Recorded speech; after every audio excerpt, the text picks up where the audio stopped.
Marilah kita meningkat acara selanjutnya, yaitu acara inti, acara yang dinanti-nantikan oleh kita semua, yaitu Mau'izah Hasanah atau ceramah agama yang akan disampaikan oleh Al-Mukarram Bapak Ustadz Kiai Haji Muhammad Ihya Ulumuddin.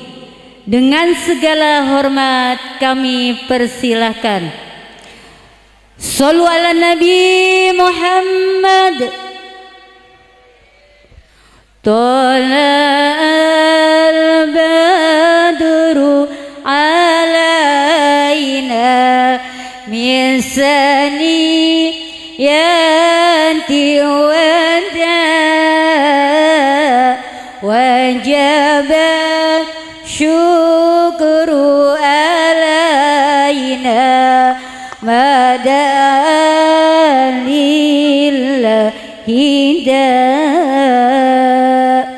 tala'al badru alaina min saniyanti wada wajaba syukru alaina madalillahi da. Sallu ala Nabi Muhammad. Lirida'illah wa ila hadratin Nabi Rasulillah Muhammadin sallallahu alaihi wasallam. Al-Fatihah.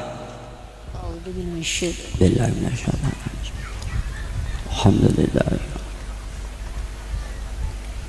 Iyyaka na'budu wa iyyaka nasta'in.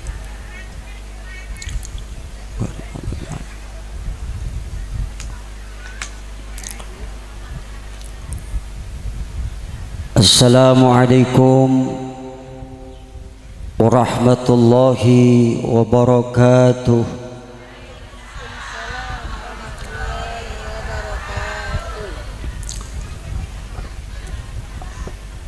Bismillahi walhamdulillah, wassalatu wassalamu ala rasulillah Sayyidina wa maulana Muhammad ibn Abdillah wa ala alihi wa ashabihi wa mawalah. La hawla wa la quwwata illa billah. Amma ba'du. Wa qala Allah ta'ala fil Qur'anil Karim, A'udzu billahi minasy syaithanir rajim. Bismillahirrahmanirrahim. Ma kana Muhammadun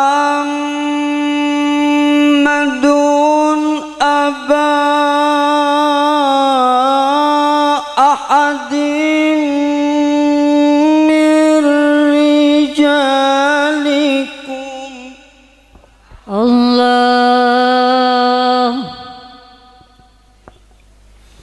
walakin Rasulullah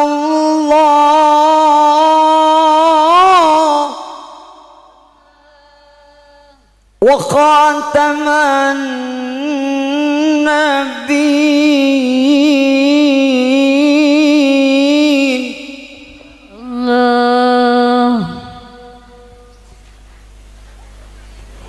Wa kana Allahu bikulli syai'in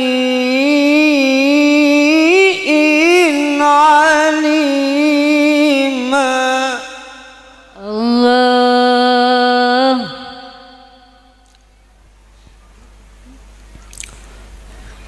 Sadaqallahul azim.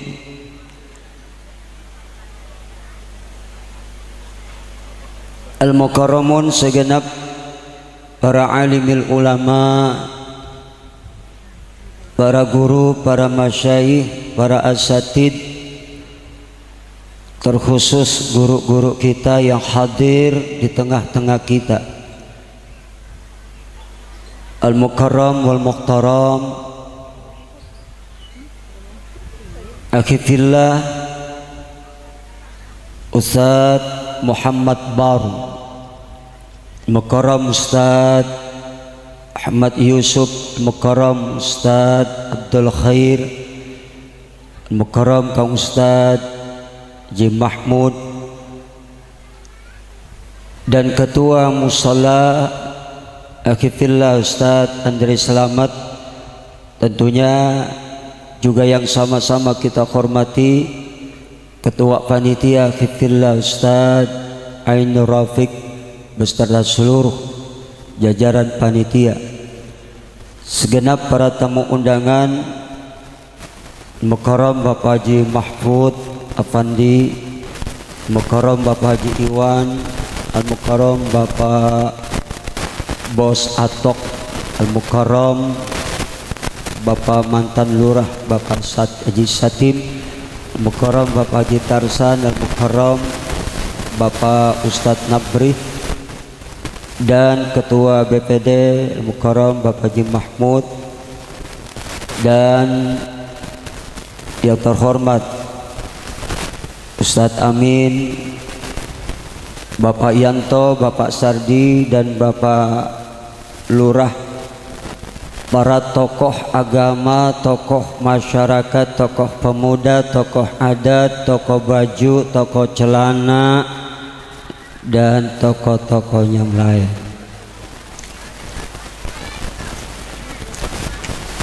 Tidak lupa yang sangat saya sayangi Ibu Haja Dr. Lisda Mayanti, istri saya itu mah, serta para ustazah yang mohon maaf tidak saya absen semua, hadirin hadirat muslimin muslimat, mukminin mukminat, sabirin sabirat, syakirin syakirat, mairin Maerot. Waduh, tahu-tahuan maer Ustaz. Para jamaah sekalian yang insya Allah semuanya kita selalu berada dalam lindungan Allah Subhanahu wa ta'ala. Alhamdulillah, bersyukur kepada Allah. Siang ini kita hadir dalam rangka mensyiarkan peringatan kelahiran seorang sosok manusia yang amat istimewa, yang merupakan teladan bagi setiap orang-orang beriman, yang kelahirannya merupakan anugerah besar yang Allah turunkan menjadi rahmat bagi seluruh alam semesta dan isinya. Seorang sosok Nabi dan Rasul pilihan Allah, terpilih menjadi Nabi dunia sekaligus Nabi akhir zaman,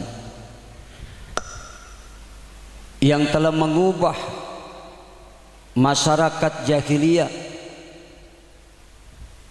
yang semula mereka tenggelam dalam kemusyrikan, berubah menjadi umat yang bertauhid, mengubah bangsa Arab yang dulu biadab menjadi bangsa yang beradab. Seorang sosok Nabi dan Rasul yang telah mengangkat harkat, martabat, kedudukan seorang wanita yang dulu sejak jahiliyah sebelum Rasulullah dilahirkan, kaum wanita adalah kaum yang hina, yang apabila mereka lahir hanya untuk dibunuh, kalaupun tidak hanya untuk diperkosa hak-haknya. Beliaulah yang merupakan penerang hati kita, petunjuk jalan, memberi kabar gembira. Seorang Nabi dan Rasul yang merupakan manusia luar biasa, tapi beliau ini memang manusia, tetapi manusia yang luar biasa, bukan sembarangan manusia. Basyarun lakal basyar, manusia memang, tapi bukan sembarangan manusia. kehadirannya dinanti-nantikan oleh seluruh isi jagat raya ini. Beliaulah satu-satunya Nabi dan Rasul yang merupakan penghulu dari 124.000 Nabi dan 313 Rasul, tercipta dari nurnya Allah Subhanahu wa ta'ala. Itulah yang menjadi keistimewaan beliau, junjungan kita baginda Nabi besar Muhammad sallallahu alaihi wasallam.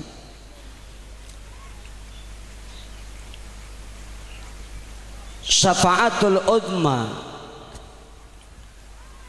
yang dimilikinya, inilah yang semua kita nanti akan mengharapkan dari beliau ketika nanti semua kita pada waktu dibangkitkan dari kubur kita, dikumpulkan di satu tempat di padang mahsyar. Kita semuanya merasa dalam kebingungan, kesusahan, karena dikumpulkan di satu tempat namanya padang mahsyar. Kata Nabi, yuhsarun nas yaumal qiyamah hufatan, itu berdiri kita di padang mahsyar dalam keadaan tidak pakai celana, enggak pakai baju, dalam keadaan telanjang, tanpa beralas kaki, enggak bawa harta, kumpul sama-sama di padang mahsyar menuntut faslul qada, keputusan dan pengadilan dari Allah. Nanti semua nabi dan setiap umatnya bingung. Apa yang bikin bingung kita? Karena berdiri di padang mahsyar dalam kausan, nggak mikirin yang lain, cuma mikirin keselamatan diri dewek-dewek. Orang sini ngerti nggak dewek-dewek? Apaan? Sendiri. Itu bahasa Korea, Bu, dewek ke dewek. Bu, Masya. Pada saat semua kita dalam kesusahan, kebingungan, bukan cuma kita umat, nabi-nabi pun, Nabi Adam bingung mikirin dirinya, Nabi Nuh, Nabi Ibrahim, Nabi Musa dan seterusnya. Tetapi ketika itu semua manusia di tengah kebingungannya, mereka akhirnya meminta satu pertolongan. Maka datanglah kita semua menghadap kepada Nabi Allah Adam alaihis salam, bapak manusia. Jadi kalian Nabi Adam itu bapak dari semua manusia. Kalau Nabi Muhammad itu bapak dari semua arwah. Karena apa? Karena Nabi kita Muhammad sallallahu alaihi wasallam ini adalah seorang sosok manusia, Nabi dan Rasul, yang sebelum Nabi Adam dicipta oleh Allah 2000 tahun, Rasulullah sudah lebih dulu dicipta oleh Allah Subhanahu wa ta'ala. Ya Bu, ya Bu. Jadi kalau Nabi Adam dicipta dari tanah, kalau Rasulullah Allah cipta dari nurnya Allah. Itulah yang membedakan kita dengan Nabi. Itulah yang membedakan nabi-nabi lain dengan Rasulullah. Kalau Nabi Adam dicipta dari tanah, diambil dari beberapa penjuru dunia. Itu tanah yang buat mencipta Nabi Adam itu ada tanah yang warnanya hitam, coklat, merah, putih, kuning. Tanah itu ada yang lembut, ada yang kasar, ada yang rendah, ada yang tinggi. Maka begitulah sifat manusia. Maka jangan heran kalau manusia di dunia ini kulitnya berbeda-beda. Ada yang coklat kayak kulit kita, ini coklat. Bu, ada yang warna kulitnya putih kayak orang Arab, putih-putih. Orang Indonesia gak ada yang putih glowing tapi pakai skin.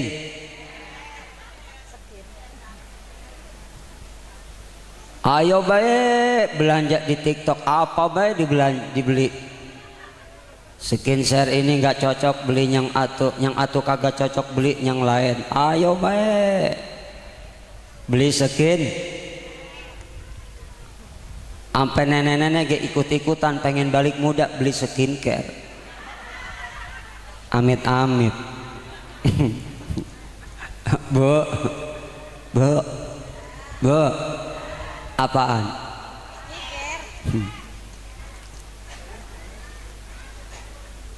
Berbagai macam produk ditawarkan lewat TikTok. Ya nggak apa-apa, boleh gak? Boleh. Mempercantik wajah boleh gak? Asalkan satu, cuma untuk laki.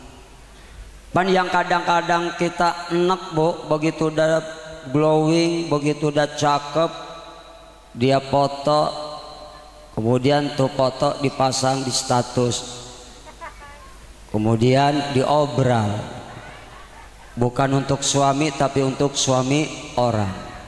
Naudzubillah min. Emang ini zaman edan, bukan zamannya manusianya yang sudah edan. Apalagi kita lihat perempuan sekarang udah hilang rasa sifat malunya, padahal dulu Nabi yang mengangkat harkat derajat kaum wanita. Tapi sekarang perempuan sendiri yang merendahkan derajatnya. Ikut-ikutan di medsos, goyang TikTok. Ada yang rapat bajunya, ada yang ngablak, ada. Pokoknya mau rapat mau ngablak itu pokoknya kagak bagus. Kenapa? Selama ibu masih ada di TikTok ikut goyang-goyang, dilihat oleh jutaan mata laki-laki, nanti ibu mati, ibu nanti dosanya terus ngalir selama masih ada di TikTok. Maka yang main TikTok hapus TikToknya. Tuh hapus. Goyang dengan segala macam goyangannya. Ada yang dadanya ngablak, ada yang keteknya ngablak, ada yang pahanya ngablak, ada. Murah banget itu perempuan. Bu, zaman sekarang perempuan lebih murah ketimbang paha ayam. Bener. Astag. Boleh cantik silakan, asalkan cuma buat dandanlah secantik-cantiknya buat suami. Ini kadang-kadang kan kebalik, suami di rumah ogah dandan, giliran pergi keluar rumah dandan setengah mati, bedak segala rupa, apa be warna dipakai, merah, kuning, putih, hijau, coklat dipakai. Udah kayak orang kepentok tiang listrik, najis teralala. Bu, laki di rumah kadang-kadang kagak dandan, baunya 7 rupa. Mau keluar rumah minyak wangi habis disempret sebotol. Mestinya kalau bini yang suka ngaji jadi istri soleha, dandannya untuk suami doang. Apalagi suami mau berangkat kerja, ya Allah, dampingin, anterin sampai depan pintu rumah. Sebelum suami berangkat, nanti ibu kan udah cakep, udah mandi, udah rapi, dandan sebelum berangkat suami ke kerja, ke kantornya. Dandan nggak apa-apa. Diri depan kaca, pantes-pantesin baju yang dipakai, bedak pakai. Make bedak kayak kadang-kadang kagak make solawat, kadang-kadang make bedak nyanyi. Bukan solawat, coba make bedak pakai solawat, pan enak. Ya bu ya, bu, pakai bedak yang pendek aja. Sallallahu Muhammad, sallallahu Muhammad, sallallahu Muhammad, sallallahu Muhammad, sallallahu Muhammad, sallallahu Muhammad, sallallahu Muhammad, sallallahu Muhammad, sallallahu Muhammad, sallallahu Muhammad. Kadang-kadang enggak, bukan nyanyi salawat, mugeram. Bu, baju yang rada pantesan pakai supaya mandangnya suami enak. Bedak udah, baju udah, minyak wangi jangan lupa.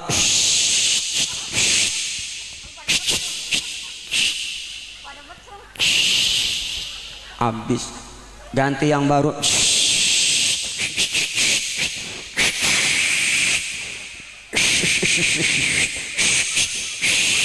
Pada mesem semua.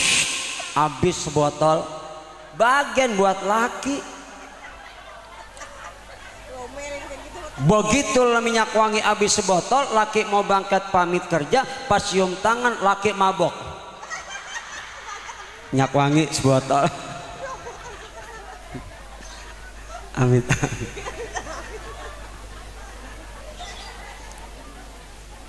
Bu, sampai mana tadi ceramah? Laki mabok. Mabok. Masya Allah. Ya memang naluri wanita begitu, pengen dilihat cantik. Ya nggak laki nggak perempuan, sama baik. Betul nggak? Boleh, tetapi cantik itu kan relatif. Ya bu ya, ya bu ya. Kata kita cantik, kata orang belum tentu. Cantik relatif. Emang semuanya perempuan pengen tampil dan ingin dilihat cantik. Karena satu hal yang membanggakan. Satu hal yang membanggakan. Tetapi kadang-kadang kita tidak menyadari bahwa kecantikan akan memudar. Betul? Iya. Kecantikan memudar. Memudar. Dan banyak diantara manusia ini yang pengennya cantik aja, pengennya muda aja, pengennya sehat aja, pengennya kenceng aja. Nggak bisa, sudah sunatullah.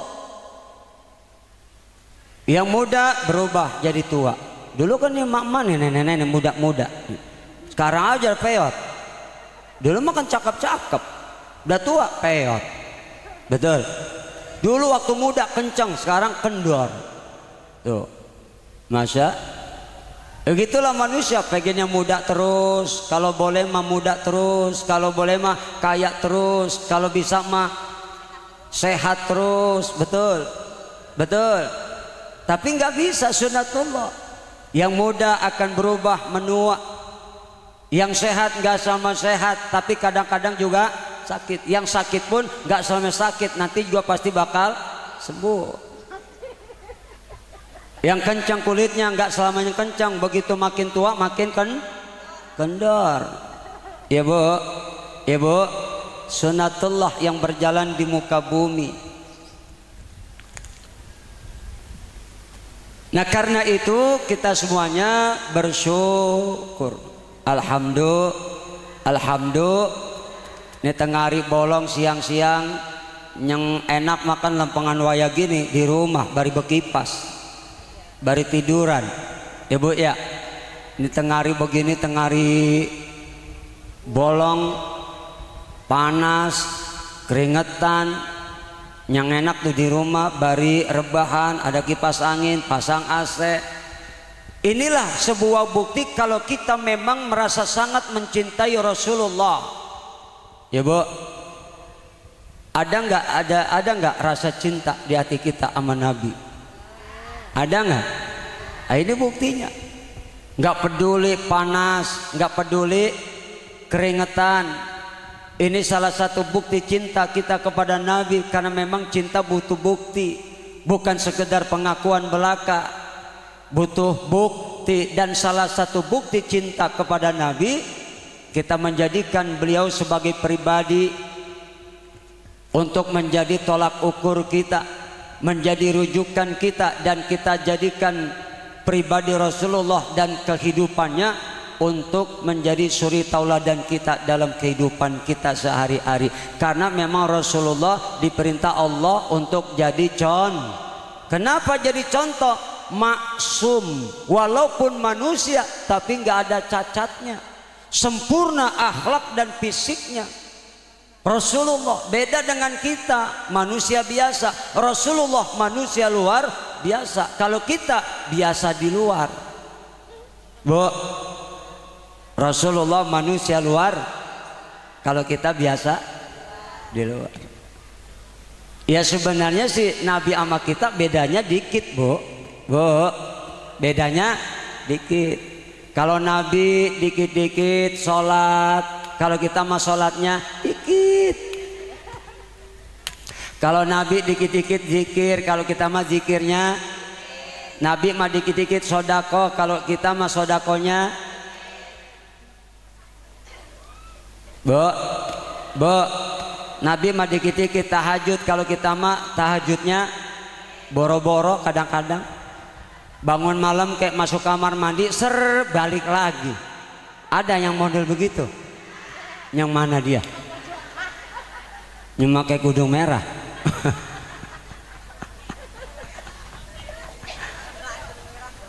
Bu, kalau ngaku cinta sama Nabi amalkan sunnahnya. Tahajud berat Ustadz, memang kalau belum biasa. Tapi kalau kita sudah belajar memaksakan diri kita untuk bangun malam, nanti lama-lama terbiasa. Baca Quran berat, tapi lama-lama kalau kita biasa nggak jadi ringan. Allah bisa karena biasa. Awalnya dipaksa, kudu dipaksa. Ntar malam nih paksain deh. Bu, ibu suka kan bangun malam? Ngapain? Ya bu saya kencing aja bangga amat. Kencing amit-amit. Mending kencing gak kagak berisik. Saya tanya ibu-ibu, jawab yang jujur. Laki ibu suka bangun malam gak? Yang mana yang bangun? Orang nanya ini jadi ketawa. Hahaha. Orang nanya, ibu lakinya suka bangun malam kagak? Yang mana yang bangun?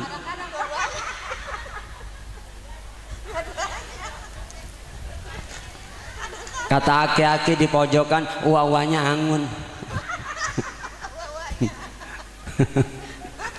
Masya wa minal laili fatahajjad bihi nafilatan lak asa ayyab'atsaka rabbuka maqaman mahmuda. Kendor amat ini nyautnya. Orang belum makan. Ibu udah makan belum? Belum. Sama saya emang niat banget ini pengen makan di mari. Bu, enak gak suara saya? Enak. Asal ibu tahu dulu gini-gini mantan Kori juara atu tingkat RT. Waktu itu si pesertanya 20, yang 9 sakit semua, 19 sakit semua. Udah gitu jurinya ngkong saya. Lah saya jadi menang. Jawab lagi ya bu, yang kompak ya, yang kenceng. Bu, yang kenceng. Bercanda.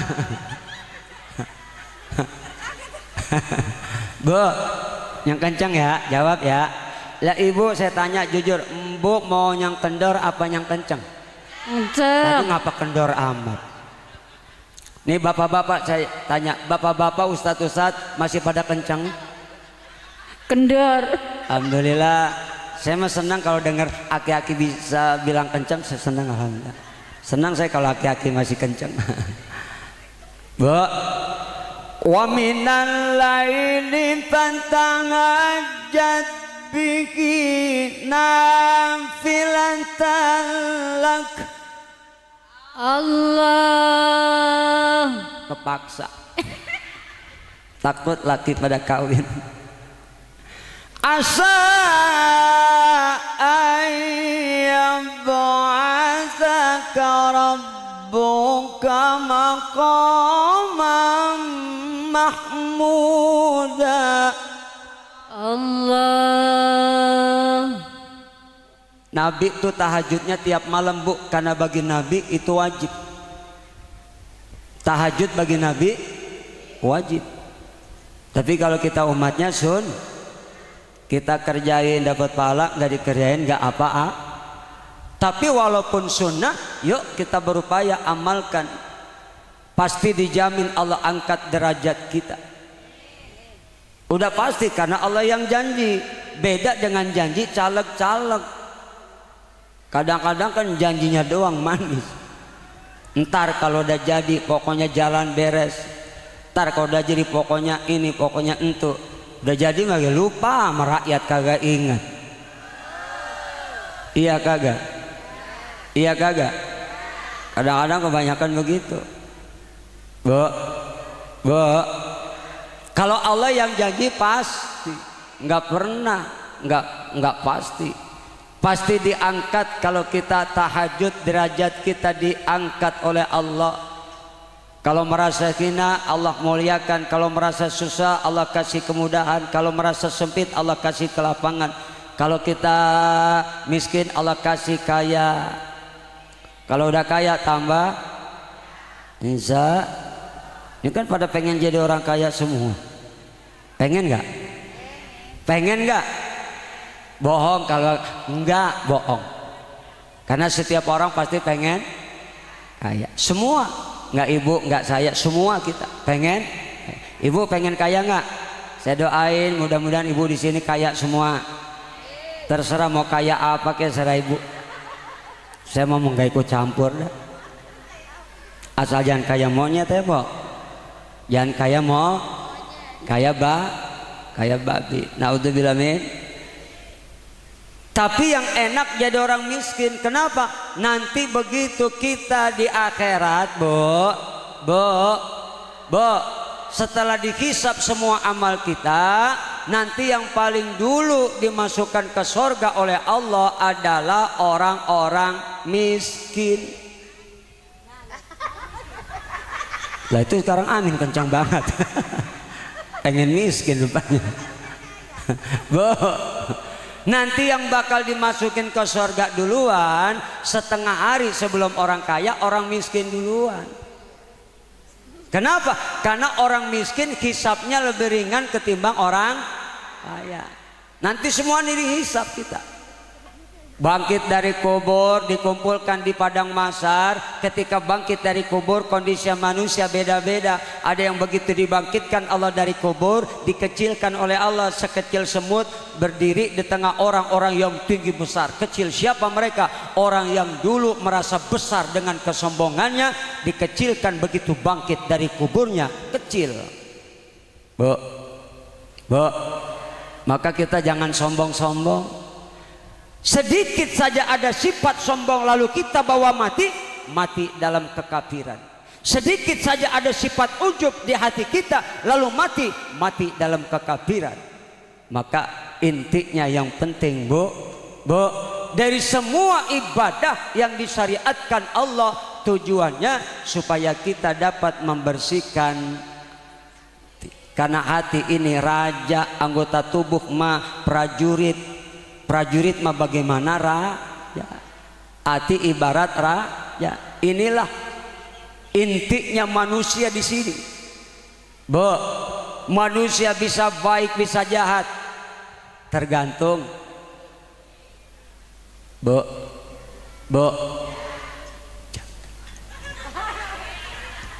Ya hati jaga jangan sampai makan agak enak kan makan hati. Kalau hati kambing dimakan enak, kalau makan hati dewek kan kagak enak, betul nggak? Buat apa kalau tampan nggak hilang? Hafal semua. Bisa-bisa mati bunuh diri. Betul nggak? Bukan soal kecantikan ketampanan, yang penting jangan kita lihat orang tuh casingnya, yang penting hatinya. Ya bu ya, cakep kadang-kadang kita lihat tapi hatinya busuk, hatinya penuh setan. Ganteng kita lihat luarnya doang, hatinya busuk, penuh dengan setan. Mendingan wajahnya terlalu cantik tapi akhlaknya tinggi, hatinya mulia. Daripada cantik hatinya busuk, daripada ganteng hatinya busuk. Makanya Allah tidak memandang rupamu, kata Nabi. Allah tidak memandang hartamu, nggak memandang semua status sosial yang kita miliki, tapi Allah cuma melihat apa yang dilihat kepada setiap kita hambanya, hati kita, amal perbuatan kita. Allah nggak mandang kita punya harta berapa, tanah kita selebar jagat berapa luasnya, kontrakan berapa pintu, enggak, mobil kita berapa, enggak. Allah enggak pandang itu. Yang penting Bu, Allah menilai seseorang adalah akhlak dan ketakwaannya. Jadi manusia itu bukan diukur dari berapa banyak hartanya, berapa tinggi jabatannya, berapa luas tanahnya, berapa pintu kontrakannya, berapa mobil jumlahnya. Tapi Bu, manusia itu menjadi mulia karena akhlaknya, karena ukuran seseorang itu akhlak. Insya Allah ulang maulid akhlak kita makin cakep. Makanya Nabi diutus memperbaiki akhlak. Dan begitu tinggi akhlaknya Nabi, walaupun wajahnya paling tampan, Bu, Nabi wajahnya paling tampan. Dan 124.000 Nabi itu memang wajahnya ganteng-ganteng. Semua Nabi, semua Rasul nggak ada yang jelek Bu, ganteng-ganteng, cakep-cakep, tampan-tampan. Dan Nabi yang paling tampan, Nabi yang paling, nggak ada wajah Nabi model penyok-penyok kayak wajah kita begini, nggak ada Bu. Tapi pernahkah kita dengar ayat dalam Quran Allah pernah memuji ketampanan Nabi? Tidak. Apa yang dipuji Allah terhadap diri Nabi kita Muhammad? Wa innaka la'ala khuluqin azim. Itu yang dipuji Allah. Sesungguhnya engkau ya Muhammad memiliki budi pekerti yang tinggi, yang luhur, akhlaknya begitu luar biasa mulianya. Makanya yuk setelah maulid yuk perbaiki akhlak kita. Amin ya Robbal. Begitu besar cinta Nabi sama kita umatnya, sampai Nabi nanti di akhirat menjadi orang yang paling sibuk memperjuangkan nasib kita ketika berdiri di padang mahsyar, nggak pakai celana, dalam kandang telanjang. Kita semuanya dalam kehausan, mau nyari warteg kagak ada, warung kopi nggak ada, warkop, Ramayana nggak ada. Yang ada di sana cuma satu, matahari doang. Bu, warteg nggak ada, warung kopi nggak ada, Ramayana nggak ada, Alfamaret nggak ada, Indomaret nggak ada. Yang ada cuma mata. Ada di atas kepala kita 1 mil. Kita semuanya merasa kepanasan sehingga bercucuran keringat. Ada yang tenggelam dengan keringatnya seleher, ada yang sebahu, ada yang sedada, ada yang sebetis. Tinggal tergantung amal. Ketika itu Rasulullah mencari-cari kita umatnya, setelah bertanya ya Rob aina ummati, umatmu ada di barisan paling belakang karena kita umat akhir zaman. Begitu dilihat umatnya, kondisi umatnya mengenaskan, dalam kehausan, nggak tega Nabi naik ke arasnya Allah, bersujud meminta kepada Allah. Lalu apa kata Allah? Ya Muhammad irfa ra'saka, angkat kepalamu, sal tu'ta, mintalah kepadaku, niscaya aku akan berikan permintaanmu. Isfatu syafa, kalau kau minta syafaat aku akan berikan syafaat. Aku tidak akan bangkit dari sujud ya Rob sebelum engkau penuhi janjimu. Umatku kehausan ya Rob, ya Muhammad berikan minum umatmu dari telagamu Al-Kausar. Dikasih minum kita. Engkau lagi aus minum enak gak? Enak gak? Lagi minum aus Bu, enak kagak? Enak. Minum dulu ya Bu ya, kan saya aus. Air kelapa pengen. Air kelapa. Itu dawegan. Udah dilobangin belum kelapanya? Lah bagaimana mau minumnya? Udah. Bu, minum dulu ya.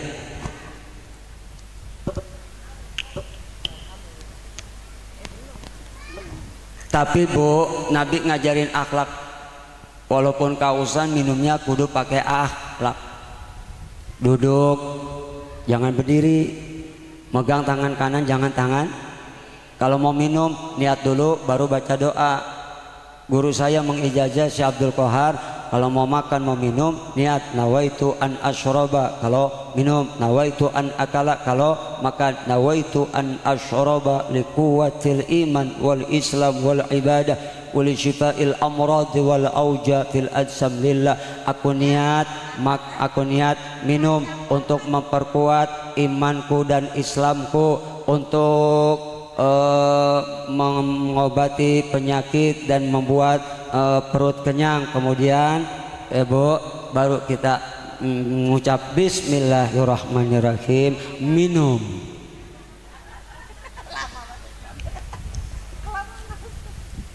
Alhamdulillah. Kalau masih aus, minum lagi. Bismillah.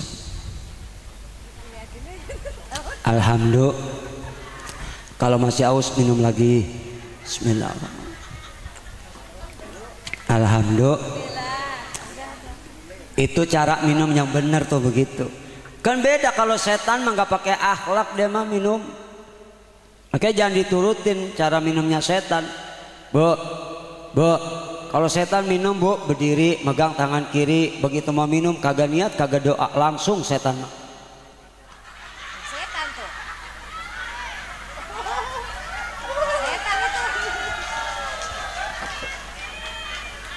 Setan aus. Aus banget. Itu nyontoin setan minum. Jangan anggap gua setan. Bu, di tengah kausan diberikan kita minum oleh Rasulullah, nggak usah pakai banyak, seteguk hilang rasa haus, selamanya. Alhamdulillah. Apa sampai di situ? Enggak.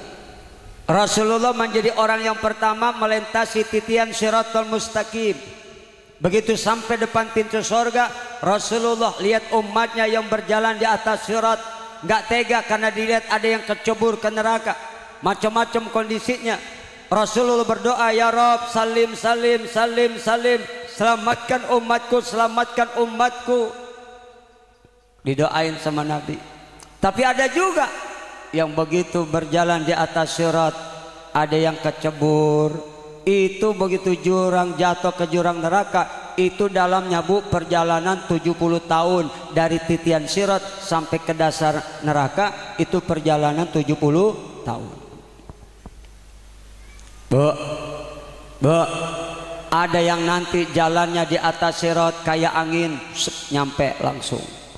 Ada yang kayak kuda berjalan cepat. Ada yang kayak kilat, kayak kilat. Itu ibu kaget ya, orang nyontoin doang.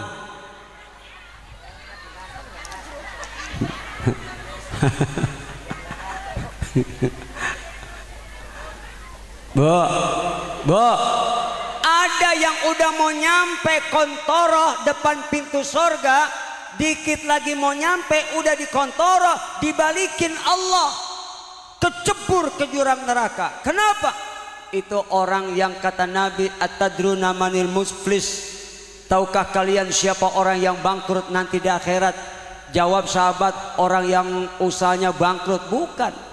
Orang yang bangkrut nanti di akhirat, kata Nabi, orang yang datang menghadap Allah, membawa pahala sholat, zakat, puasa, haji, umrah dan ibadah yang lain, tetapi pahalanya habis. Allah kasih buat orang yang mana?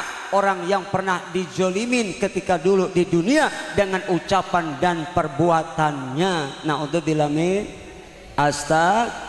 Sayang banget Bu, udah mau nyampe tuh, udah di kontoro, dikit lagi pintu sorga, Bu, dibalikin sama Allah, akhirnya nyebur ke jurang neraka. Kenapa? Dulu waktu di dunia pernah nyakitin hati saudaranya. Mau saudara bener ke, mau saudara umat Islam ke, disakiti dengan ucapannya, pernah menyaci maki saudaranya, dimaki, difitnah dengan lisannya, pernah disakitin dengan tangannya, dibunuh, dipukul dengan perbuatannya. Itu orang nanti bangkrut di akhirat, pahalanya habis buat orang yang dizolimin. Makanya jaga lidah dan perbuatan kita, apalagi lidah memang tak bertulang, tapi kadang-kadang lidah lemes banget. Kadang-kadang suka ngomong-ngomongin orang. Jangankan pakai di luar rumah, di majelis aja kadang-kadang masih ada bayi yang suka ngomong-ngomongin orang. Itu lagi ngaji aja ada aja yang suka. Lagi maulid aja ada yang ngomong-ngomongin ustadznya. Begitu penceramahnya datang naik ke panggung, gembrot banget, bisik-bisik, pokmin apa pokmar, itu ustadz gemuk banget ya, ini kebanyakan makan berkat kali, tidur mulu, ada yang ngomong begitu.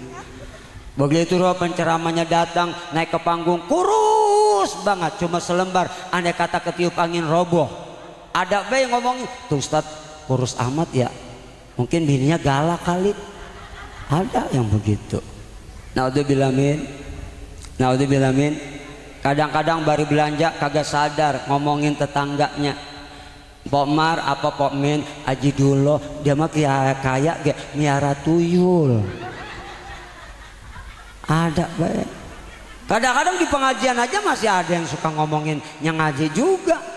Bo. Kadang-kadang dicolek temannya, dicolek. Cati. Ada apa cemimin? Itu lihat ibu-ibu di pojokan pakai baju sama kerudung kagak nyambung. Lah iyalah emang kerudung sama baju kagak nyambung. Bo. Makanya yang paling beruntung ketika ngaji di majelis taklim itu yang paling beruntung yang ngajinya tidur. Lah iya. Ketimbang yang melek kadang-kadang rese ngomongin yang lain, yang tidur manteng. Makanya banyak pahala yang tidur. Maka besok kalau ke majelis taklim tidur bae, jangan ngomong.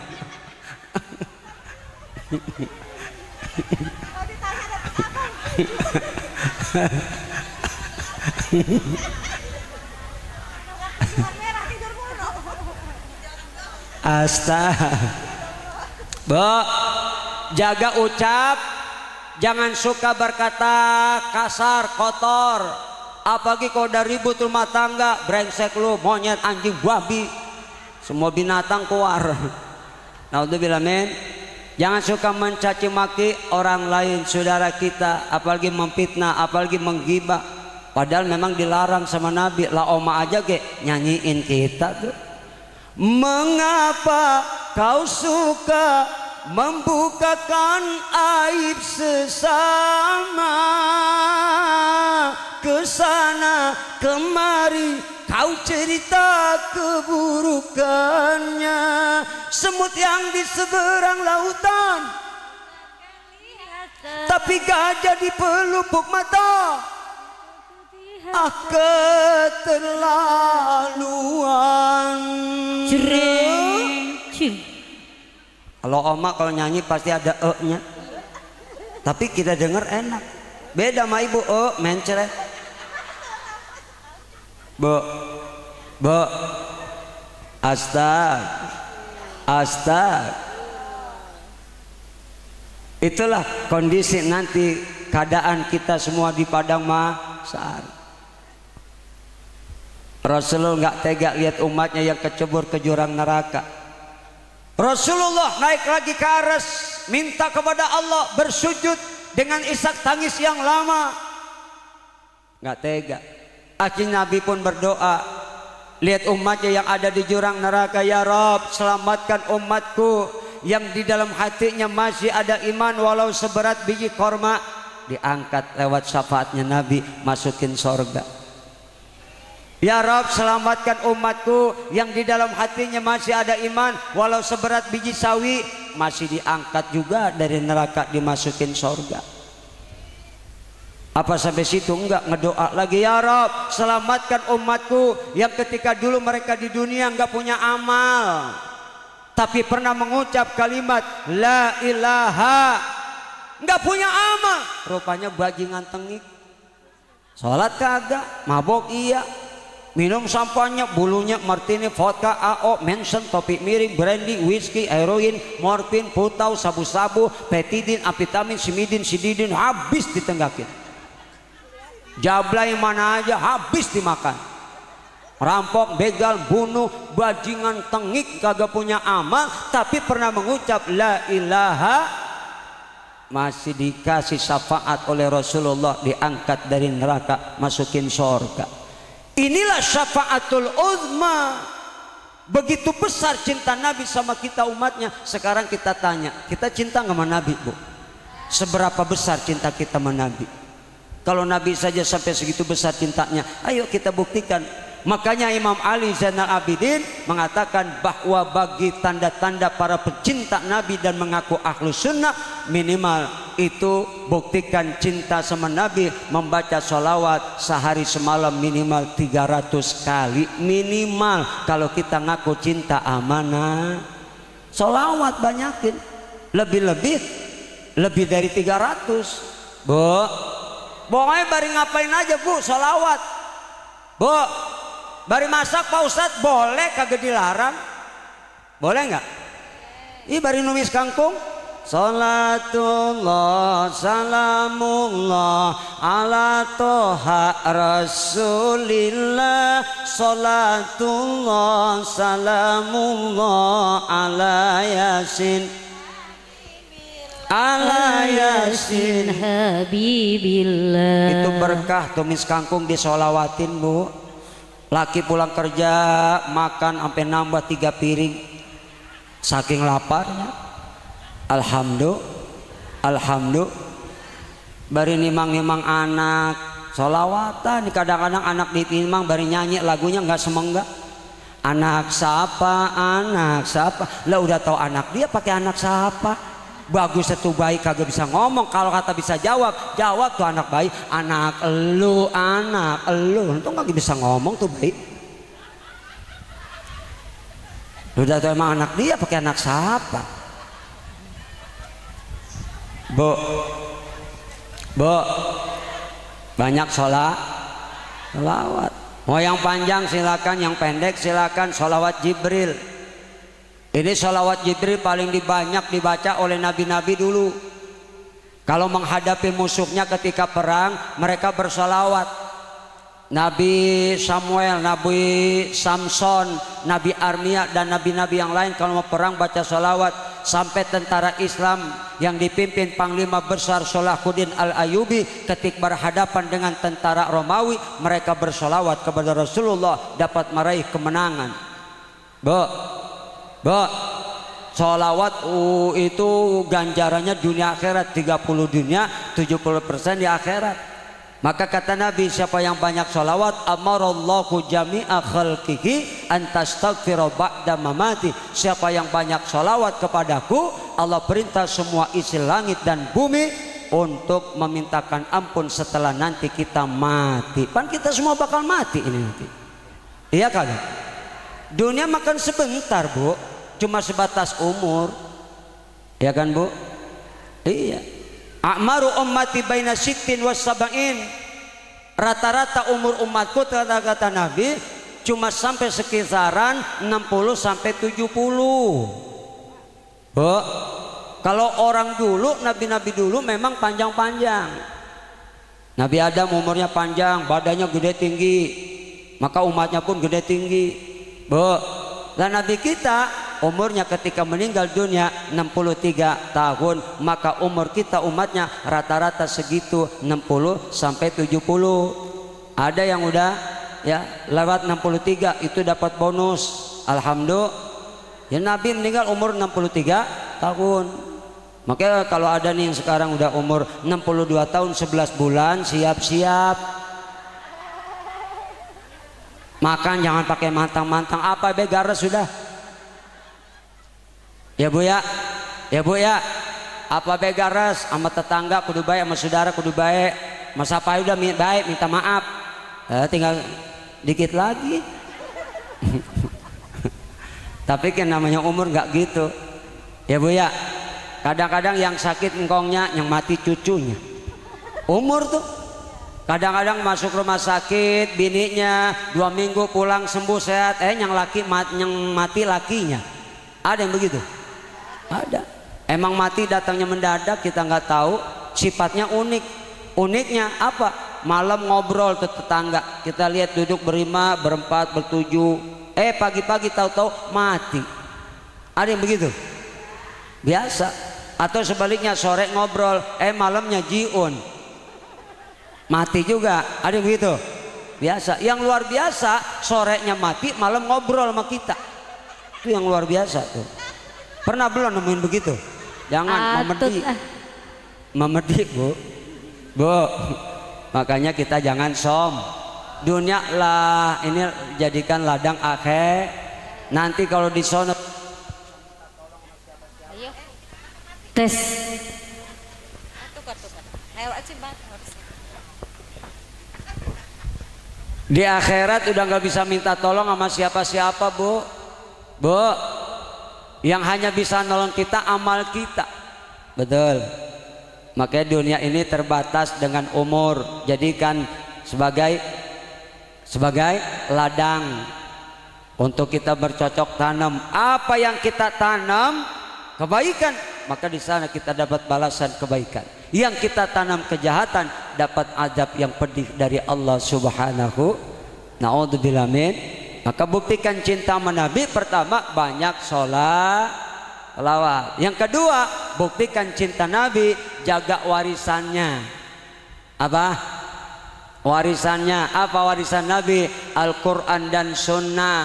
Maka Nabi pesan, nawiru buyutakum bisolati wa tilawatil Quran. Terangi rumah dengan solat. Habis solat baca Qur. Kadang-kadang habis solat bukan ngaji, sinetron. Emang kadang-kadang jadi godaan juga itu. Ada sih yang hidup maghrib datang solat, habis solat ngaji Bismillahirrahmanirrahim Yasin. Anak nyolek, mak sinetron udah mulain Sadaqallahul azim. Ada yang begitu? Ada. Najis tralala. Amit. Untuk istri, untuk suamiku bawang merah bawang putih, anakku bukan anakku, ampe jurakan jengkol ada. Laba-laba cinta, ajari aku cinta, benci bilang cinta, benci jadi cinta. Olivia, Natasha, kawin muda, pangeran penggoda, romantika remaja, macam-macam. Udah ibu diam aja, nggak usah ngomong. Dia apal amat. Bu, sama apal bukan berarti nonton, ngapalin. Buat nyari duit. Ibu, maghrib berkumandang, adzan berkumandang, TV mati, sholat dulu, ajak anak-anak kita. Ibu ya, habis sholat ngaji, kan enak kalau rumah tangga begitu. Suami sholat, istri sholat, anak-anak pasti sholat. Suami ngaji, istri ngaji, anak-anak pasti. Ajarin yang kecil baca alif-alifan, yang gedean dikit baca alif beneran. Lah iya, yang kecil ngaji ikro alif-alifan, a di atas, a di bawah i, a do ma u, a i u, mimpat amat tapat atalam do malu matalu. Bapat abak papat apa lam do malu bapalu. Bu, lihat kakaknya ngaji ikro, anak adeknya yang kecil ikut-ikutan ngaji, dia cari ikro, duduk di bawah, a ba a ciluk ba. Biarin lagu apa kek, yang penting tahan bocah ngaji. Bu, ngaji, baca Qur, buktikan cinta Nabi. Syiarkan Quran di rumah kita. Ini kadang-kadang yang syiar sinetron, yang syiar nyanyian. Bukan gak boleh nyanyi, boleh. Ibu habis baca Quran, kalau memang udah rada bosan baca Quran, nyanyi hibur diri, nggak apa-apa. Ya nggak? Begitu laki pulang kerja, makan dampingin, ngempet sebelah laki, nyanyiin laki makan. Abang, papa, kalau kurang bumbu masakanku ini, tolong kasih tahu biar mama tambah lagi. Suami makan dinyanyiin nambah, Bu. Apalagi suami ibu di ngajiin, mati. Lah iyalah. Ilo apa laki-laki makan di ngajiin, laki lagi nyuap yasin sabgede modar.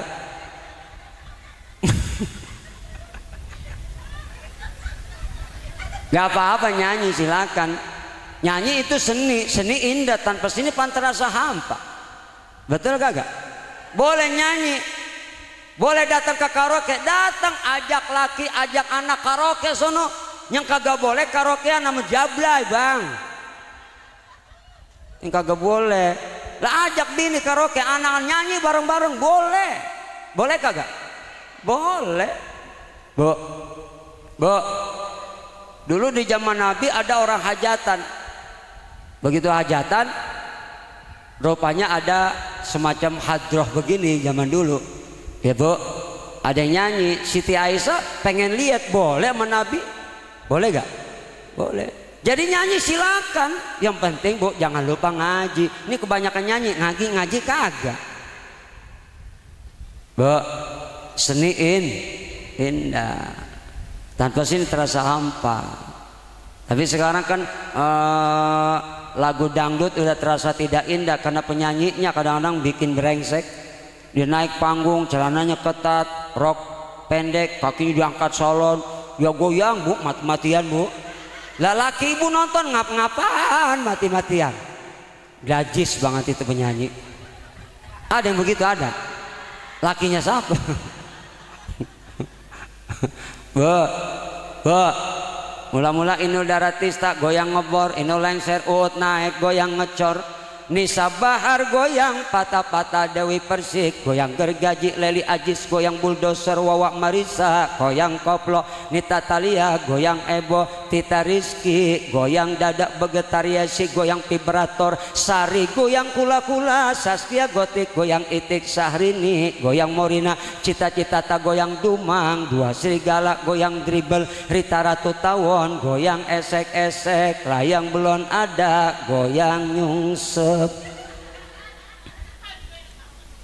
Udah diam aja, nggak usah ngomong, orang kata diam aja. Tahu semua. Mak resep banget ah. Nah saya memang tahu ngapal, bukan berarti nonton, ngapalin. Saya mah kagak pernah nonton dangdut, nggak pernah. Pagi siang ceramah, malam ceramah, kagak sempet nonton dangdut. Men begitu pulang ceramah ada yang hajat tinggi jalan, buka kaca dikit lihat.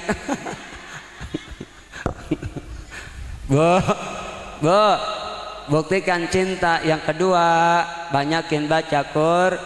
Yang terakhir, yang ketiga, jaga akhlak. Mudah-mudahan Maulid Nabi bukan sekedar kita jadikan seremonial dari tahun ke tahun, harus ada perubahan akhlak kita.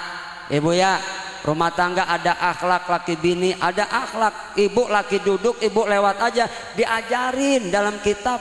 Lewatnya kudu pakai akhlak. Laki duduk nih, ini Bu nih. Bu, ini umpama laki duduk, ibu lewat nih depan laki. Ini umpama laki duduk sini nih ya, ibu lewat. Permisi apa? Itu apa? Itu begitu diajarin tuh. Kadang-kadang kagak. Mentang-mentang udah laki kawin udah sekian lama, laki duduk situ, jalan-jalan baik. Bari kentut pret, najis tralala. Ada yang begitu, ada. Yang mana dia? Mana kadang-kadang begitu, beda waktu sama pacaran masih muda, depan pacar nahan kentut sampai panas dingin. Udah laki jadi laki bini mah kentut di mana bae jadi. Kadang-kadang tidur ge lomba kentut, bini drot, laki pret, heran emperapat pret, det drot. Bener ini mah. Bu, laki apa kesukaannya jangan pakai laki bikin teriak. Malu kopi jangan. Udah biasa ngopi, bikinin kopi. Bu, taruh itu kopi, tatakannya jangan sampai berbunyi. Ini umpama nih kopi nih, gelas nih, ya. Ini umpama piring nih ya, Laki duduk, taruh nih, pelan-pelan naronya, jangan apa itu tatakan berbunyi. Itu akhlak. Kadang-kadang kan begitu bini lagunya PA banget. Laki duduk nih, tuh kopi, sabuk gledek tuh bini.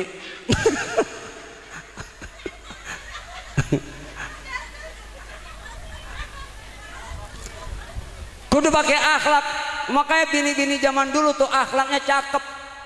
Laki marah semarah-marahnya kayak apa, kayak bari mata melotot, tulak pinggang. Bini zaman dulu mah merengket, kagak berani mandang begini. Bini zaman dulu. Lah bini zaman sekarang masya Allah, laki marah bari motor tulak pinggang, bini nyaut maksud lo, begitu. Ada yang begitu ada. Mana dia orang?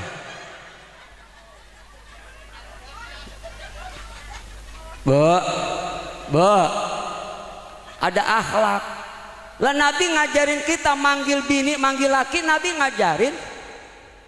Bu, istri Nabi kan 13, yang paling disayang Khadijah, yang paling dicinta Siti Aisyah.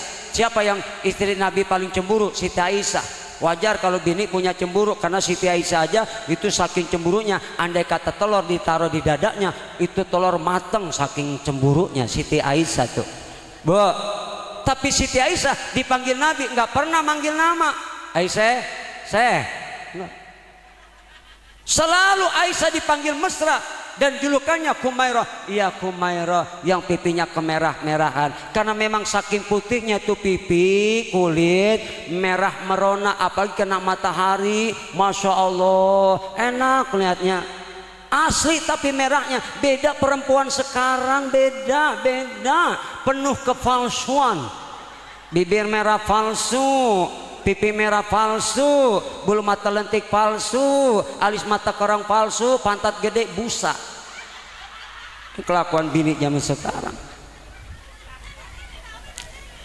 Bu, Nabi panggil ya Kumairah yang pipinya kemerah-merahan, enak. Nggak pernah panggil Khadijah, DJ. Selalu dipanggil ya Habibah, enak gak? Pernah ada laki bini zaman sekarang manggil laki nama, manggil bininya namanya. Lakinya Mamat, teriak-teriakan tuh bini datang tamu dicari, rupanya nggak ada, nongkrong warung kopi. Bini teriak, anak 6 tahun dibawa ngongkrong di warung kopi. Bini teriak, Mat, ada tamu. Lah anak dengar teriakan maknya, Mat dipanggil ibu. Ya. Anak sambil gledek.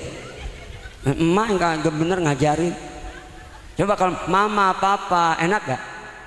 Enak gak? Karena secara nggak langsung ngajarin kita mama, papa, mami, papi, abang, neng, abi, umi, ayah, bunda, aa beri kemana? Ii beri Bu, akhlak kita jaga insya Allah. Apalagi sama suami, karena surganya ibu ada di suami. Suami sedablek-dableknya, ibu mah kewajiban cuma taat. Laki mabok dia bagaimana ke maksiat, ibu mah nggak kebawa dosanya. Bu, sebaliknya suami punya tanggung jawab berat nanti di akhirat. Masya, bini kagak sholat, laki yang ditanya. Bini kagak ngaji, kagak becus baca Quran, laki yang tanya. Makanya jadi ibu mah gampang masuk surga asalkan 4 syarat. Idza sholatil mar'atu khamsaha wa shamat syahroha wa ta'at zaujaha wa hafizat farjaha. 4 syarat ini masuk surga gampang, lewat pintu mana baik. Ibu, laki mah berat masuk surga karena tanggung jawabnya berat. Ibu dibeliin rumah, ditanya nanti rumah itu dari mana duitnya. Ibu dibeliin pakaian, ditanya dari mana duitnya. Ibu ke rumah ngayap, aurat ngablak, lebih-lebih itu mah dosanya lebih gedean lagi. Kadang-kadang begitu diaji sebat bini. Ngaji rapet banget, keluar rumah aurat ngablak. Lah ke pasar, ke tukang sayur pakai daster tidur. Mending bagus sobek. Astag. Mudah-mudahan insya Allah kita berakhlak. Ya, insya Allah. Mudah-mudahan kita semua panjang umur. Bu. Jadi insya Allah kalau kita mengikuti dan mencontoh Nabi kita Muhammad, insya Allah benar. Kalau selain Nabi, manusia biasa banyak salah dan dosanya. Naudzubillah min. Saya minta kesempatan waktu sedikit. Di sini ada ibu dokter. Jadi kita kalau mau tahu organ tubuh kita sehat apa enggak, nanti ada dokter. Kita panggil ya Bu ya. Kita kasih kesempatan. Ibu Dokter Hajalis Damayanti naik panggung sama papa. Kasih kenang-kenangan buat ibu-ibu. Ya supaya ibu-ibu ngerti sholat itu kaitannya dengan kesehatan, dan kita pengen tahu organ tubuh kita ya sehat apa enggaknya. Nanti ada diagnosanya. Kalau enggak nanti diagnosanya. Bu, ya kita kasih kesempatan kepada ibu dokter. Sini sayang.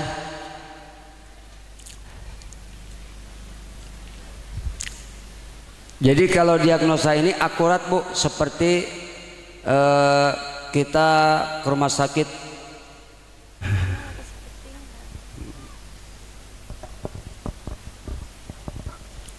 Assalamualaikum warahmatullahi wabarakatuh. Bismillahirrahmanirrahim. Rabbi shrahli sadri wa yassirli amri wahlul 'uqdatam min lisani yafqahu qawli. Amin. Bu, dipersingkat ya. Udah zuhur. Nanti kalau Ibu penasaran mau yang lengkap, ngundang lagi aja. Bu, pada pengen sehat semua pasti ya? Pengen panjang umur kan? Pengen bahagia? Nah, pengen anaknya cerdas? Semua itu kuncinya cuma satu, sholat ya. Jadi sholat itu Bu, jangan cuma sekedar untuk menggugurkan kewajiban ya. Ada rahasia di balik gerakan-gerakan sholat.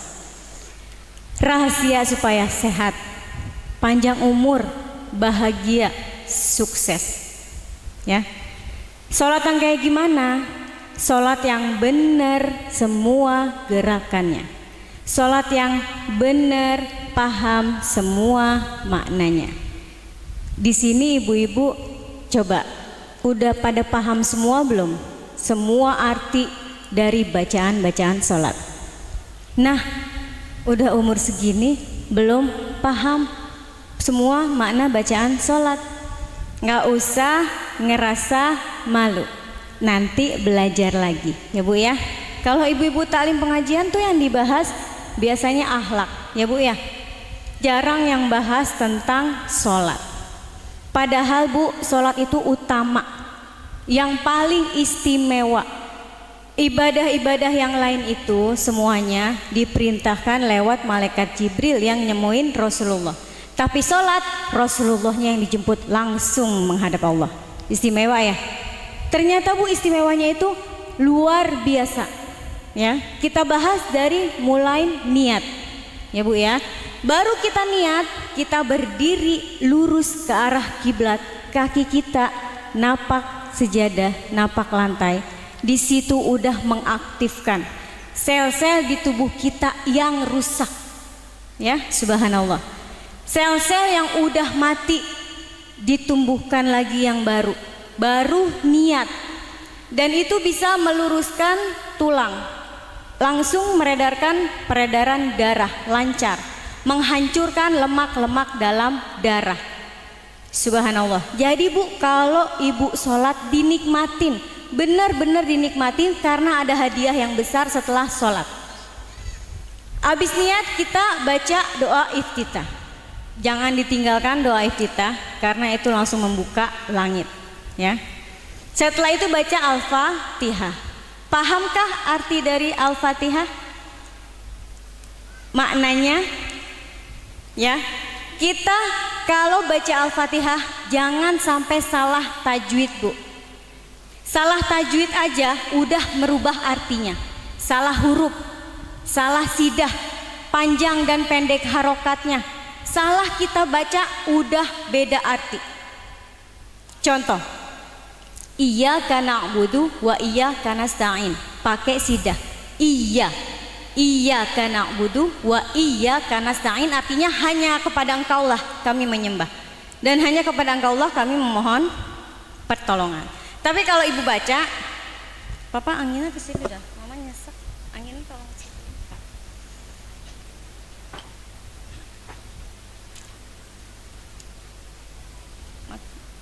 Makasih Bapak. Tapi kalau kita baca tanpa sidah, artinya sinar matahari. Hanya kepada sinar mataharilah kami menyembah, dan hanya kepada sinar mataharilah kami memohon pertolongan. Fatal nggak? Fatal Bu. Banyak lagi yang fatal kalau kita salah. Yang harusnya dapat nikmat jadi dapat sengsara. Makanya kalau ada orang bertanya, kamu nanya, kamu bertanya-tanya. Jadi kalau ada orang nanya, saya sudah sholat Bu, tapi kok saya belum dapat sih khasiatnya. Saya sudah sholat, tapi saya belum bahagia atau belum damai. Itu jawabannya berarti belum benar sholatnya, ya. Karena dari doa-doanya aja itu udah salah. Sholat itu kan artinya doa, bacaan semua yang kita baca doa. Dan gerakan-gerakannya itu harus benar. Cuman kebanyakan kita kalau sholat pada nggak benar Bu, pikirannya kemana-mana, ya kan? Coba setan itu menggoda dari atas, depan, ya kan? Samping, kanan, kiri, belakang. Ibu lagi belum sholat, nyari kunci motor, enggak ketemu-ketemu. Lagi sholat, Allahu Akbar. Wah iya, kunci motor ada di jaket. Begitu, pasti ingat. Iya enggak? Sebelum sholat nyariin duit belanja, kemana nih kembaliannya? Tadi ke pasar bawa duit 50.000, beli kangkung segini, kembalinya mana dia 15.000-nya ya? Nggak ketemu tuh, nggak ingat. Begitu sholat ingat, oh iya tadi lagi dipinjam ketemu sama Bu RT. Gitu dah, ya kan? Itu sholat diganggu setan karena nggak fokus, karena nggak khusyuk, ya. Gimana kita mau khusyuk sholat kalau kita aja nggak paham apa yang kita baca, ya? Nah setelah itu kita baca, setelah Al-Fatihah kita baca surat kedua, terus ruku. Bu, kalau ruku jangan buru-buru. Ya, kenapa? Karena di pinggang ada hormon yang terbentuk ada di situ. Setiap hari tumbuh. Kalau nggak lancar itu kita Bu bisa kena penyakit pinggang. Macam-macam penyakit pinggang. Setelah itu jadi gampang emosi, gampang marah, gampang tersinggung, gampang kesel karena hormonnya numpuk di pinggang. Makanya kalau ruku dibenerin, lurus Bu. Nah, ada apa lagi di pinggang? Ada yang namanya otot itu pada tegang. Cuman ruku yang bisa meluruskan dan meregangkan otot. Dan bukan cuman otot, lambung. Ternyata posisi sempurna lambung, peregangan lambung itu ruku Bu. Jadi orang yang kena sakit masalah lambung bisa jadi karena lambungnya itu lelah, ya, kencang, nggak ada peregangan. Mereka juga butuh peregangan, dikembalikan ke posisi awal, ke posisi sempurna. Bukan cuma lambung yang kembali ke posisi sempurna, tapi ginjal, pankreas, semua, liver, peremajaan saat ruku. Jadi kalau ruku dinikmatin, ya, jangan buru-buru, ya.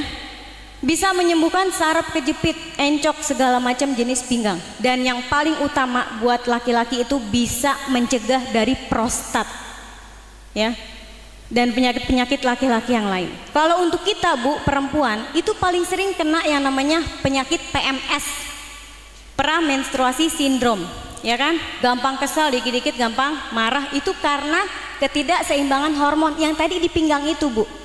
Dan kita sering juga kena penyakit kandung kemih, ya kan? Anyang-anyangan, kalau kencing panas, paling sering perempuan. Dan kalau kita rukunya benar, di situ penumpasan bakteri-bakteri yang bikin kita jadi kena sakit kandung kemih. Subhanallah, ya, Masya Allah. Banyak yang belum tahu kan? Masya Allah. Makanya insya Allah ini ilmunya manfaat. Nah, kandung kemih kita jadi sehat karena di situ bakteri semua ditumpas, ya, darah lancar. Karena apa? Saat kita sholat terbentuk yang namanya hormon-hormon pereda nyeri, hormon-hormon yang bikin kita naik daya tahan tubuh. Jadi saat daya tahan tubuh naik, dia itu ngelawan segala macam bakteri yang ada di dalam darah kita, ya. Setelah ruku kita bangun. Nah, saat kita bangun setelah ruku itu bikin tulang jadi padat, kuat, dengkul-dengkul nggak sakit, ya. Sakitnya dengkul itu bisa jadi memang karena tulang bergeser-bergeser. Kalau kita kan bergerak, ya, kalau jalan. Saat kita setelah ruku dirinya benar, tek, nah balik ke posisi awal.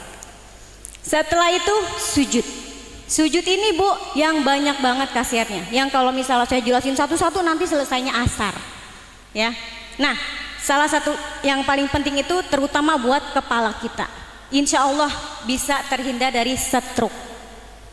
Stroke itu penyakit berat ya Bu. Jangankan stroke, setengah stroke aja berat ya Pak Kiai. Stroke penyakit berat. Nah, kenapa bisa stroke? Karena pecah pembuluh darah di otak. Kenapa bisa stroke?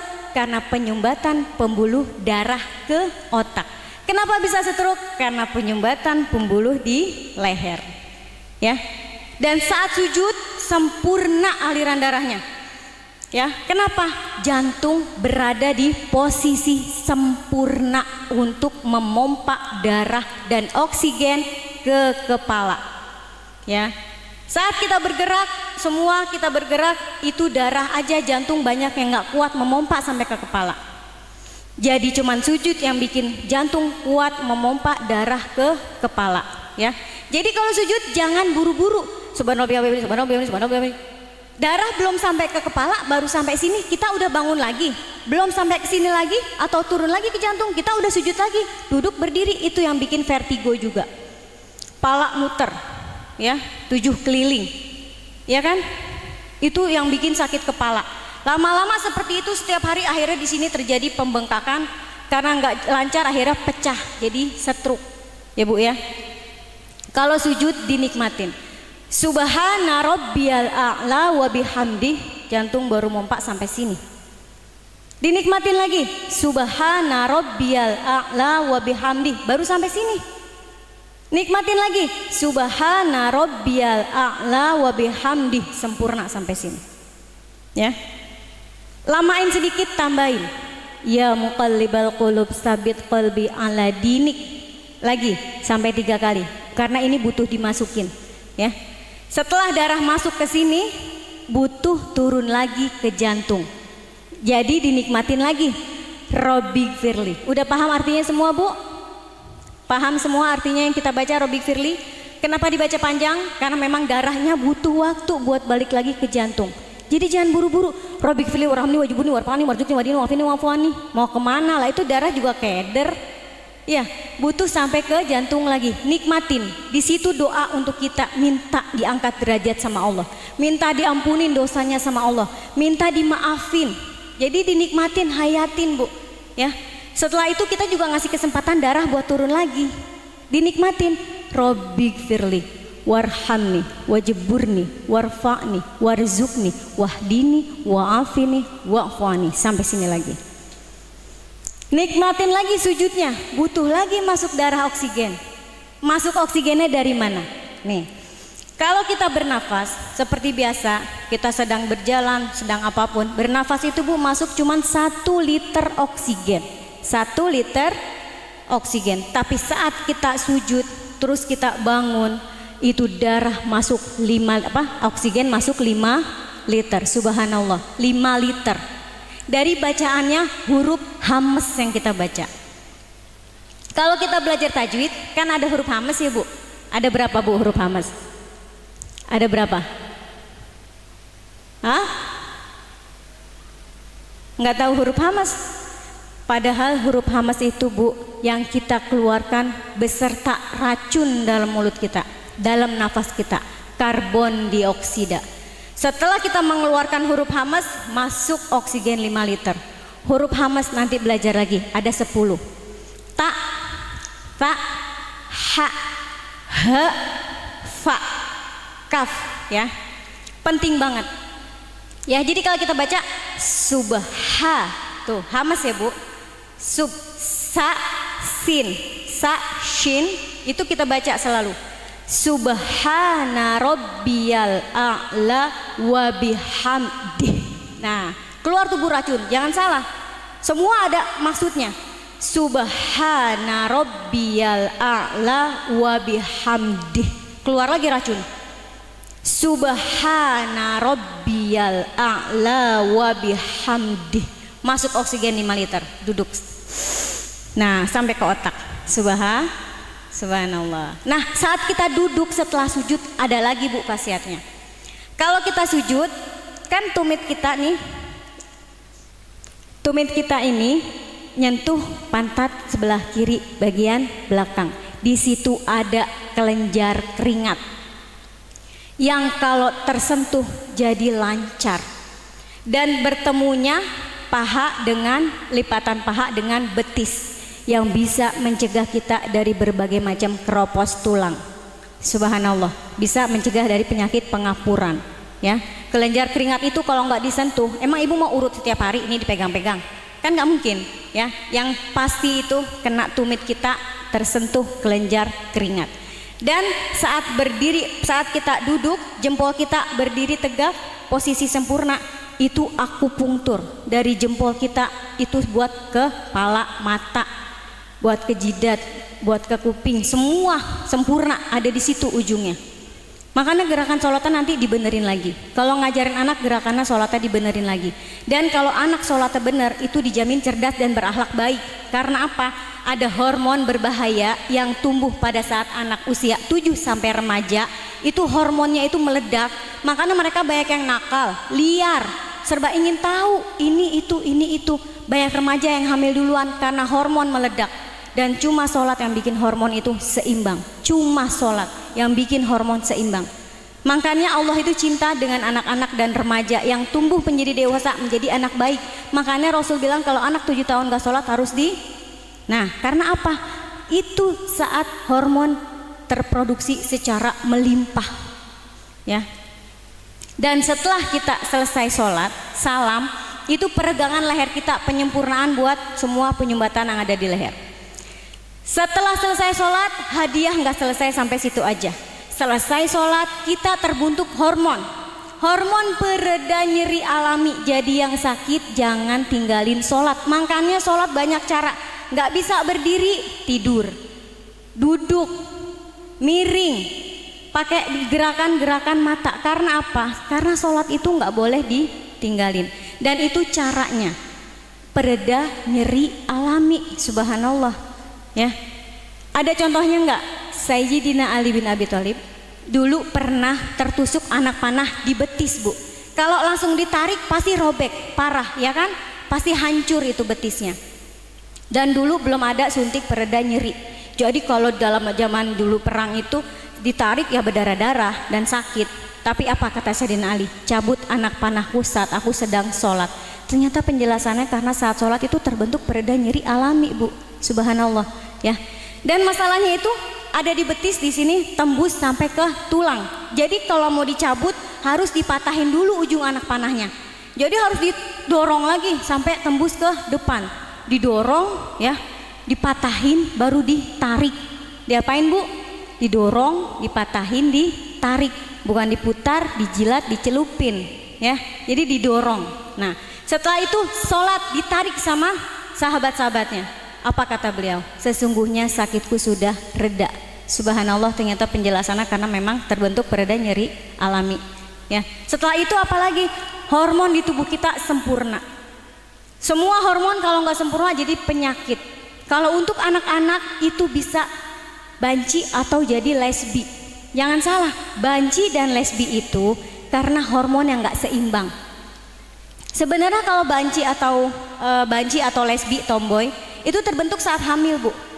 Makanya saya kasih ini saya kasih sedikit tips kalau lagi hamil. Kalau hamil itu jangan main-main sama gerakan sholat. Di samping menyempurnakan bayi, juga hormonnya ini, Bu, yang bisa membentuk anak banci, normal atau lesbi. Dari mana? Saat kita hamil, dari zaman dulu selalu dibilang banyakin makan kacang ijo biar anaknya rambutnya banyak, gitu kan ya, Bu? Padahal, Bu, itu misalnya ibu sudah tahu jenis kelaminnya, misalnya laki, itu ibu stop.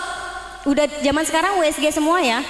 Sudah tahu kondisi janin setelah 5 atau 4 bulan sudah ketahuan jenis kelaminnya. Setelah tahu jenis kelaminnya laki atau perempuan, pola makannya harus hati-hati. Kalau memang sudah ketahuan perempuan, kurangin makan daging. Mentok-mentok sebulan boleh 4 kali kalau hamil anak perempuan. Kalau sudah ketahuan hamil anak laki, stop makan kacang ijo. Stop. Kalau mau mentok sebulan 3 kali, mentok. Karena apa? Hormon itu akan terbentuk menjadi banci karena saat hamil anak laki kebanyakan makan kacang ijo.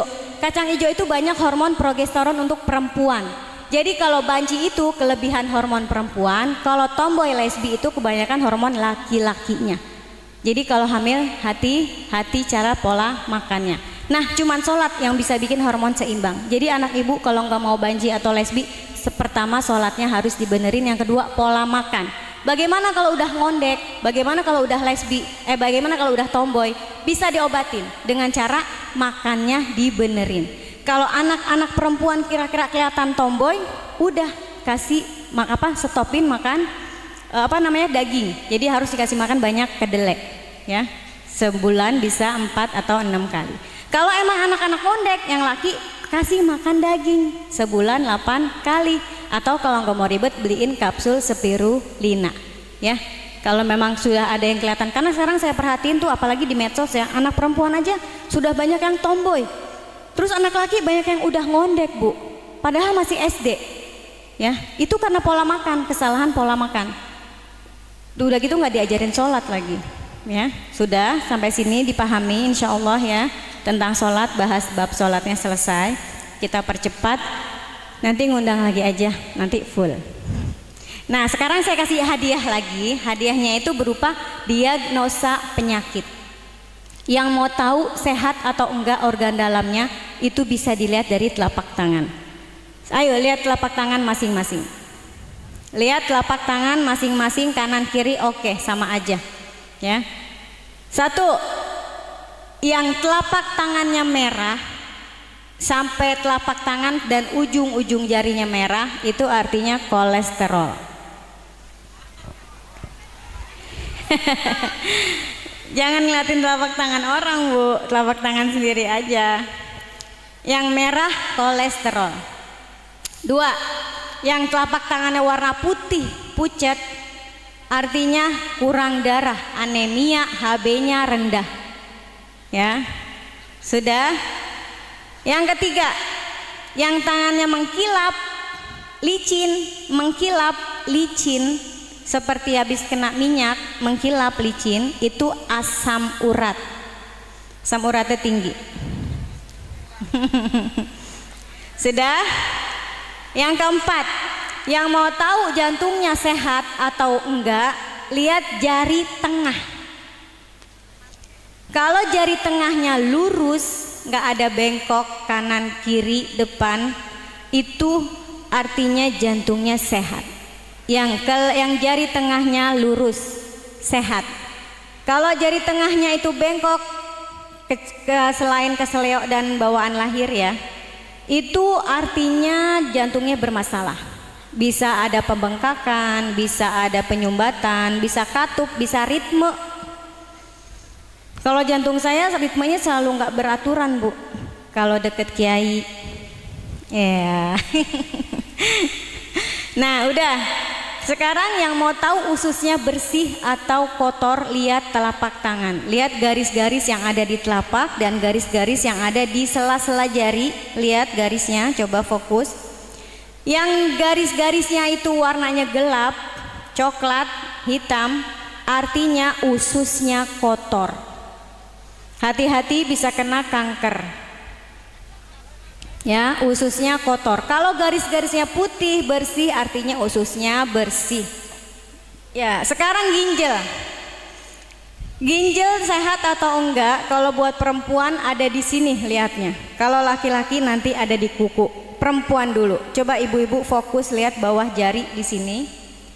Kalau di sini menggelembung, gendut di sininya, nggak ngaruh dengan badan ya, berat badan lah, gendut, pokoknya kurus juga banyak yang gendut.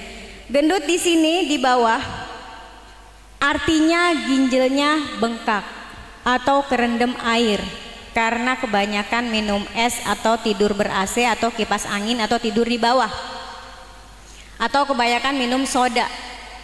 Kalau di bawah sininya kurus, tipis, terus keriput, ada garis-garisnya, itu artinya ginjalnya kering, kurang minum.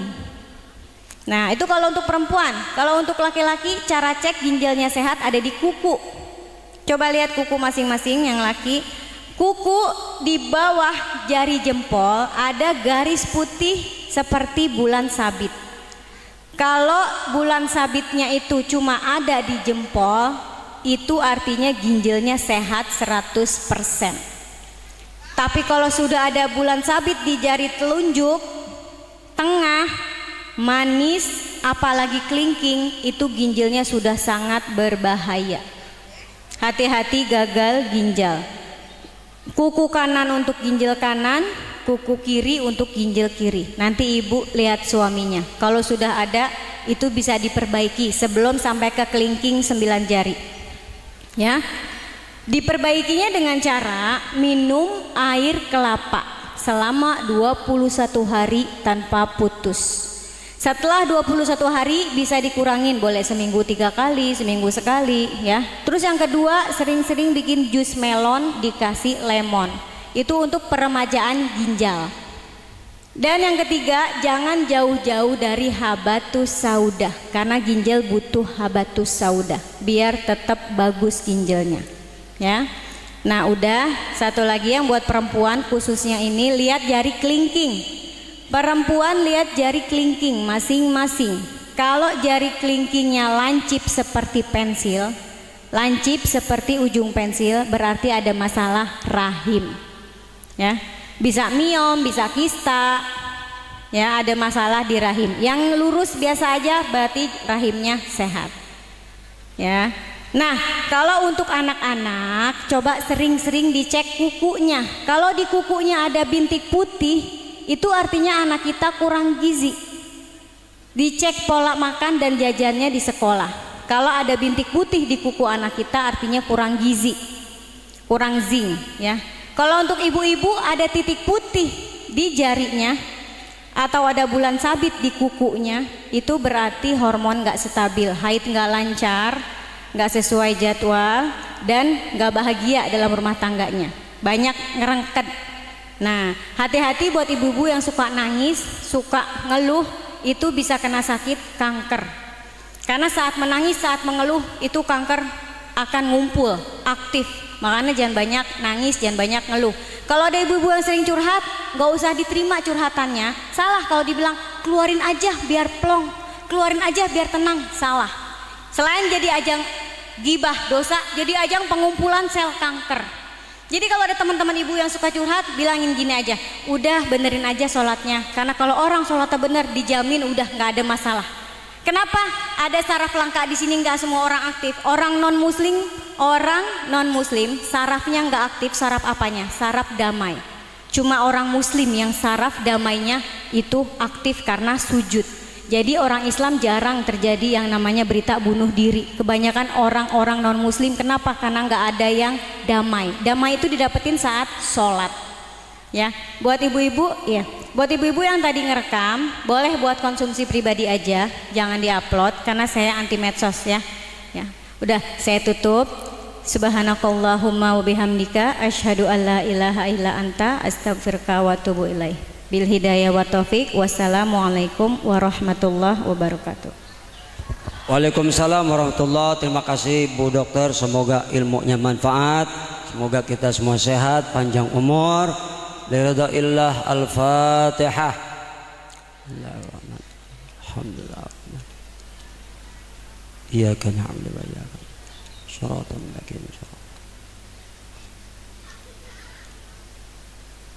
Amin ya Rabbal. Terima kasih. Jumpa lagi di lain kesempatan. Buah kedong-dong dibolak-balik, biar rambut gondrong jadi mubalik. Doa langsung. Borongan Bu, doa juga.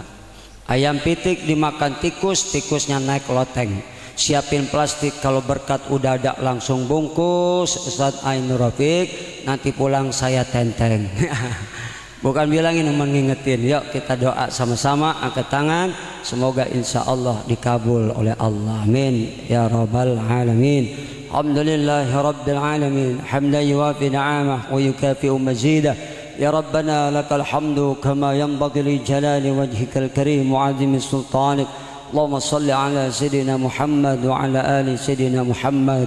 Allahumma tawil umurana wa sahhi ajsadana wa nawwir qulubana وثبت إيماننا وأحسن أخلاقنا ووسع أرزاقنا واقض حوائجنا في الدين والدنيا والآخرة إنك على كل شيء قدير برحمتك يا أرحم الراحمين. ربنا آتنا في الدنيا حسنة وفي الآخرة حسنة وقنا عذاب النار. سبحان ربك رب العزة عما يصفون والسلام على المرسلين والحمد لله رب العالمين. Terima kasih, mohon maaf, sekian bil hidayah wa taufik. Assalamualaikum warahmatullahi wabarakatuh.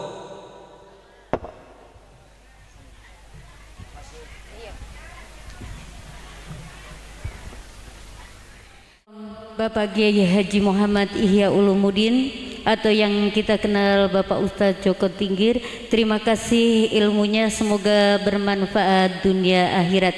Amin amin ya robbal alamin. Dan saya sebagai pembawa acara mohon dibukakan pintu maaf yang seluas-luasnya.